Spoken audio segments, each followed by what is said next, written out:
তো এই মুহূর্তে সব থেকে বড় নিউজ হচ্ছে এএফসি কিন্তু অল ইন্ডিয়া ফুটবল ফেডারেশনকে কিন্তু অলরেডি ছাড়পত্র দিয়েছে। আমাদের এএফসি চ্যাম্পিয়ন্স লিগ 2 এর যে দুখানা স্লট আমরা পেতাম সেই দুখানা স্লট কিন্তু আমরা এই বছরের জন্য পেয়ে যাব, কিন্তু সেখানে ছোট্ট কিন্তু একটু ক্লজ রয়েছে। কি ক্লজ সেটা তো আমরা অবশ্যই জানবো।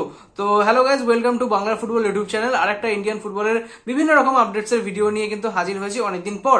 তো সব জিনিস নিয়ে কিন্তু কভার করবো। প্রথমে ছোট ছোট অনেকগুলো আপডেটস রয়েছে, সেগুলো আমি প্রথম 2-3 মিনিটের মধ্যে কিন্তু কভার করার চেষ্টা করব। আর নেক্সট এর পরে যে বড় দুখানা জিনিস নিয়ে আলোচনা করব, এক হচ্ছে আইএসএল ব্রডকাস্টিং, আর হচ্ছে ইস্ট বেঙ্গলের ট্রান্সফার রিলেটেড যে নিউজটা রয়েছে সেটা নিয়ে কিন্তু কথা বলবো ভিডিও লাস্টে। তো চলো এবার কিন্তু শুরু করি ভিডিওটা। প্রথমে যে বিষয়টা নিয়ে কথা বলবো সেটা কিন্তু হচ্ছে আইএসএল এর যে উইকেন্ডের ম্যাচগুলো আছে। সব থেকে প্রথম কথা বলে রাখি, আইএসএল এর যে ম্যাচগুলো হবে সেগুলো কিন্তু উইকেন্ডে হবে, মানে বৃহস্পতি, শুক্র, শনি, রবি এই 4 দিনে কিন্তু আইএসএল এর ম্যাচেস গুলো হবে। বৃহস্পতিবার সিঙ্গেল ম্যাচ হবে, একটা সন্ধ্যে 7:30 থেকে কিন্তু ম্যাচ হবে। আর শুক্র, শনি, রবি এই 3 দিন কিন্তু দুটো দুটো করে ম্যাচ রয়েছে পার ডে। সেখানে বিকালবেলার ম্যাচ হবে কিন্তু 5:30 থেকে, আর সন্ধ্যেবেলা যেরকম রাত্রিবেলার ম্যাচটা হয় 7:30 দিয়ে, সেরকম কিন্তু 7:30 দিয়ে ম্যাচ হবে।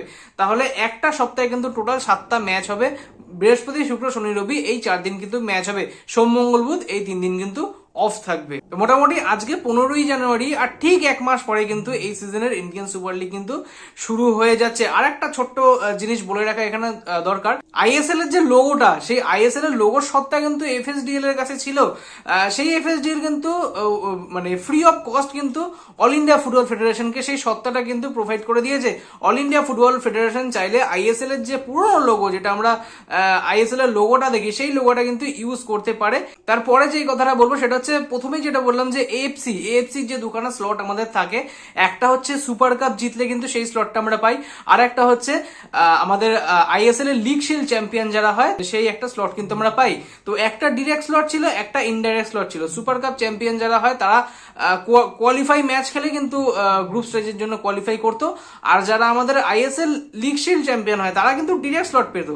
কিন্তু এইখানে কি করে দিয়েছে, এইখানে এফসি কিন্তু বলে দিয়েছে তোমরা কিন্তু দুখানা স্লটই পাবে, কিন্তু দুখানাই ইনডাইরেক্ট স্লট। তোমাদের দুটো কিন্তু কোয়ালিফাইং ম্যাচ কিন্তু খেলতে হবে। আইএসএল লিগ শিল্ড চ্যাম্পিয়ন যারা হবে তাদেরও কিন্তু কোয়ালিফাইং ম্যাচ খেলতে হবে। সুপার কাপ যারা জিতেছে, মানে এফসি গোয়া এবছরের চ্যাম্পিয়ন হয়েছে, এফসি গোয়ারে কিন্তু কোয়ালিফাইং ম্যাচ কিন্তু খেলতে হবে। তো এখানে কিন্তু মানে এএফসি সেখানে সম্মতি দিয়েও কিন্তু একটা ছোট্টখানি ক্লজ কিন্তু রেখে দিল, যেহেতু এএফসি নিয়ম মেনে কিন্তু পুরো ফুলফিল লিগ কিন্তু হচ্ছে না ইন্ডিয়ান ফুটবল সিস্টেমে। তো এএফসি কিন্তু সেখানটা কনসিডার করেছে, কিন্তু কোথাও এই জায়গাটা কিন্তু স্লটটা কিন্তু কেড়ে নিয়েছে, কোথাও ডিরেক্ট স্লটটা কিন্তু ইনডাইরেক্ট স্লট করে দিয়েছে। তো এটা কিন্তু একটা বিগ নিউজ কিন্তু এএফসির জন্য। এটা আমরা অনেকদিন ধরেই চাইছিলাম যে কোথাও এএফসি থেকে কি মেসেজ আসছে সেটা জানার জন্য। তো কোথাও এরকম মেসেজ কিন্তু আজকে অলরেডি চলে এসেছে। থার্ড যে বড় আপডেটটা রয়েছে সেটা হচ্ছে 2015 আর 2023 সালের ফিফা ওমেন্স ওয়ার্ল্ড কাপে কোস্টারিকা ন্যাশনাল টিমকে রিপ্রেজেন্ট করা কোচ এমিলিয়া ভেলভার্দেকে কিন্তু এবার ইন্ডিয়ান ওমেন্স ফুটবল টিমের কিন্তু কোচ হিসাবে নিয়ে আসছে অল ইন্ডিয়া ফুটবল ফেডারেশন। আমাদের এএফসি এশিয়ান কাপসের যে ম্যাচেসগুলো রয়েছে আমাদের ওমেন্স টিমের, তার জন্য কিন্তু পার্টিকুলার শর্ট টার্ম ডিলে কিন্তু এই এমিলিয়া ভেলভার্দেকে কিন্তু নিয়ে আসছে।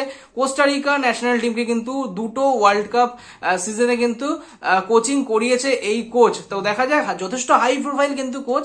এবার আমাদের উমেন্স টিমের জন্য কতটা ভালো হয় এটা তো দেখার বিষয় হবে, কারণ সময় কিন্তু আর বেশি নেই হাতে, মাত্র 2 মাস কিন্তু সময়। 2 মাস সময়ে এই কোচ এসে সে আদেও কোচ হিসাবে আসে নাকি অ্যাজ এ মেন্টর হিসাবে আসে সেটা তো দেখার বিষয়। আগে এখনো অফিসিয়াল সিগনেচার কিন্তু সাইন হয়নি।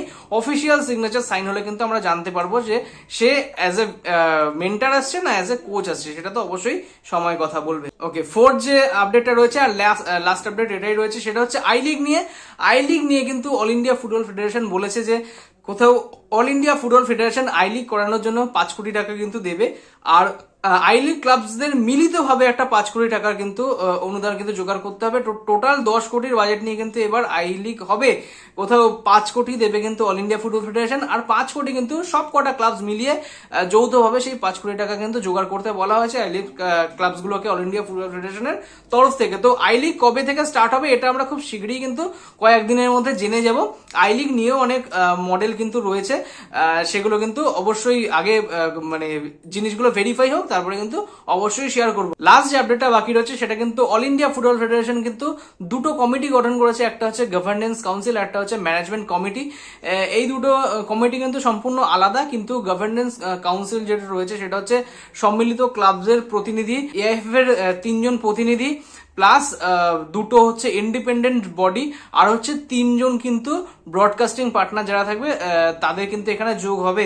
তো কোথাও 22 জনের একটা গভর্নেন্স কাউন্সিল কিন্তু গঠন হবে। এখানে বলে রাখা ভালো যে কোথাও নামটাই কিন্তু দেওয়া হয়েছে যে সম্মিলিত একটা জোট, কিন্তু এখানে পুরোটাই কন্ট্রোল কিন্তু অল ইন্ডিয়া ফুটবল ফেডারেশনে থাকতে চলেছে।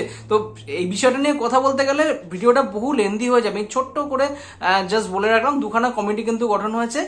এইটা এই মুহূর্তে আপডেট। তোমরা যদি চাও যে এই কমিটির পুরো ডিটেলস একটা ছোট ভিডিও বানানোর জন্য, তাহলে কিন্তু আমি সেই ভিডিওটা বানিয়ে দিতে পারবো। তোমরা কিন্তু কমেন্ট সেকশনে অবশ্যই জানিও যে এই দুটো কমিটির কি কি রোল থাকবে, কি কি জিনিস সামনে আসবে, তো সেগুলো নিয়ে কিন্তু আমি অবশ্যই কথা বলতে পারি যদি তোমরা ইন্টারেস্টেড থাকো। তো ওয়েল, তো এই গুলো হচ্ছে সব ছোট ছোট আপডেট। এবার যে দুটো মেজর জিনিস নিয়ে কথা বলবো সেটা হচ্ছে আইএসএল এর ব্রডকাস্টিং এবং হচ্ছে ইস্ট বেঙ্গলের ট্রান্সফার নিউজ। তো এতক্ষণ যদি ভিডিওটা দেখে থাকো তাহলে প্লিজ একটু ভিডিওটা একটুখানি লাইক করে দাও। লাইক করলে কি আমি একটু মোটিভেট হই তোমাদের জন্য আরো ভালো ভালো কন্টেন্ট রেগুলার নিয়ে আসার জন্য। আর চ্যানেলে যদি প্রথমবার এসে থাকো তাহলে কিন্তু চ্যানেলটাকে একটুখানি সাবস্ক্রাইব করে দিও এরকম রেগুলার নোটিফিকেশন পাওয়ার জন্য। তো চলো এবার শুরু করি। সেটা হচ্ছে ব্রডকাস্টিং একটা বিশাল বড় কিন্তু ইস্যু হয়ে দাঁড়িয়েছে এই মুহূর্তে ইন্ডিয়ান সুপার লিগের ক্ষেত্রে। কারণ আমরা যেরকম ইন্ডিয়ান সুপার লিগ দেখে আসতে প্রস্তুত, যে 70 কোটির একটা বাজেটের কিন্তু শুধুমাত্র ব্রডকাস্টিং এর পিছনে কিন্তু লাগতো আগে যেসব আইএসএল সিজন আমরা দেখেছি। তো সেখান থেকে কোথাও 9 কোটি 70 লক্ষ টাকায় নেমে আসে একটা ড্রাস্টিক চেঞ্জ। একটা বাজেটে তো চেঞ্জ আছে, প্লাস কিন্তু কোয়ালিটিতেও হিউজ পরিমাণে চেঞ্জেস কিন্তু হবে। আমরা কিন্তু অতটাও কিন্তু হাই প্রোফাইল কিন্তু ম্যাচেস কিন্তু দেখতে পারবো না। তো সেই জায়গায় দাঁড়িয়ে কিন্তু আইএসএল ক্লাবস গুলো চাইছে যে একটা ভালো রকমের, মানে অতটাও হাই প্রোফাইল না, একটা ভালো রকমের যাদের ব্রডকাস্টিং কোয়ালিটি ওয়ালা কিন্তু ম্যাচেস যাতে দেখানো যায় সেরকম একটা বিষয়। তার কারণ হচ্ছে এর ইম্প্যাক্টটা কিন্তু অনেক জায়গাতে পড়ে। প্রথম কথা, রেভিনিউতে একটা ইম্প্যাক্ট তো পড়বেই, যেখানে এখন মডেলটা কিন্তু একটা ওপেন মডেল হয়ে গেছে, কিন্তু ব্রডকাস্টিং এর উপর কিন্তু অনেকটা রেভিনিউ কিন্তু ডিপেন্ড করে থাকবে এই ক্ষেত্রে। আর দ্বিতীয় কথা একটা জিনিস হচ্ছে যে কোয়ালিটি যদি খারাপ হয়, যদি সত্যিই খারাপ হয় কোয়ালিটি, তাহলে কিন্তু সেই রকম ফ্যান এঙ্গেজমেন্ট লিগ কিন্তু আর হবে না। তার কারণ তুমি 2026-এ বসে ইন্ডিয়ান টপ টিয়ার লিগ একটা দেখবে, একটা ম্যাচ দেখবে, তুমি সেই ম্যাচটার ফিল নেবে 2005-2006 সালের ব্রডকাস্টিং কোয়ালিটিওয়ালা ম্যাচেস। তো সেটা তো কখনো পসিবল না।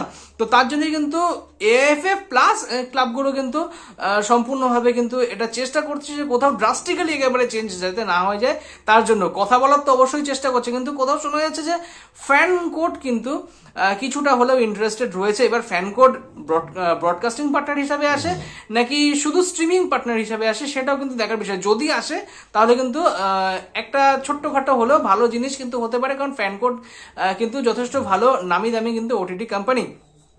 আর টিভি সত্তার কথা যদি বলা যায়, ওটা তো হয়ে গেল ওটিটির কথা। টিভি সত্তার কথা যদি বলা যায় যে টিভিতে কোন চ্যানেলে বা এরকম আমরা ম্যাচ দেখতে পারি, সেটা হচ্ছে প্রথম কথা কিন্তু এই মুহূর্তে কিন্তু মোটামুটি ক্রিকেট ওয়ার্ল্ডে কিন্তু মোটামুটি প্রত্যেকটা চ্যানেল কিন্তু ঘিরে রয়েছে। এখন WPL চলছে, ফেব্রুয়ারি মাসে কিন্তু T20 ওয়ার্ল্ড কাপ চলে আসবে, তারপরে কিন্তু IPL রয়েছে। তো প্রত্যেকটা কিন্তু চ্যানেলে কিন্তু একদম ঠাসা শিডিউল রয়েছে। স্টার কিন্তু হয়তো নিতে চাইবে না, স্টার ওয়ার্ল্ড কাপ দেখানোর জায়গায় তো আর ইন্ডিয়ান সুপার লিগ দেখাতে অবশ্যই চাইবে না। তো মেবি স্টারের ক্ষেত্রে কিন্তু অনেকটা সমস্যা হতে পারে। দ্বিতীয় কথা যে দূরদর্শনের কথা যেটা তোলা হচ্ছিল, দূরদর্শনে কিন্তু ইন্ডিয়ার ম্যাচ কিন্তু হোস্ট করছে। তো সেই ক্ষেত্রে ইন্ডিয়ার ম্যাচ ছেড়ে আইএসএল দেখাতে তারা আদেও প্রস্তুত কিনা সেটাও কিন্তু একটা দেখার বিষয়।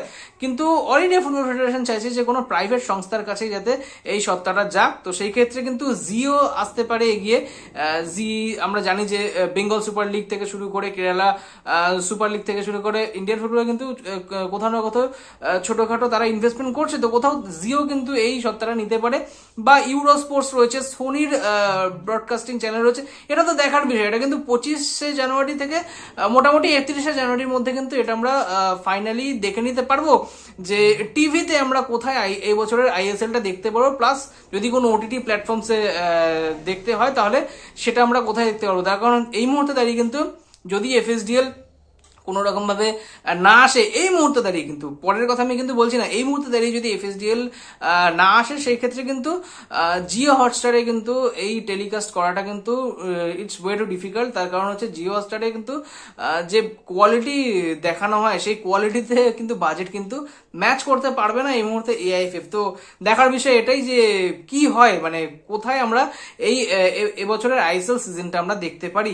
লাস্ট যে বিষয়টা নিয়ে কথা বলবো সেটা হচ্ছে ইস্ট বেঙ্গলের ট্রান্সফার রিলেটেড যে নিউজটা রয়েছে, সেটা হচ্ছে সবকিছু ঠিকঠাক থাকলে George Pereira Diaz the Argentine centre forward কিন্তু ইস্ট বেঙ্গলের যোগ দিতে চলেছে।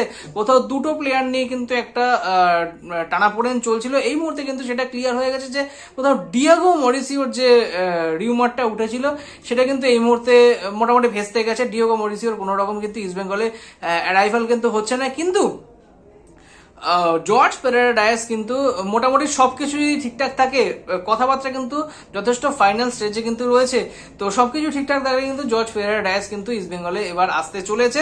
কোথাও একটা কিন্তু বিদেশি ফরওয়ার্ডই কিন্তু এই মুহূর্তে অস্কার ব্রুজন কিন্তু চাইছে, তার কারণ জানি দুটোই সেন্টার ফরওয়ার্ড বেরিয়ে গেছে, একটা হচ্ছে হামিদা আদাদ আর একটা হচ্ছে আমাদের হিরোশি ইবুসাকি। তো দুজনের পরিবর্তে কিন্তু একজনই চাইছে, তার কারণ কোনো ক্লাবসই এখন আর বার্ডেন নিতে চাইছে না এক্সট্রা, যে দুজনের পরিবর্তে দুজনই আমার লাগবে।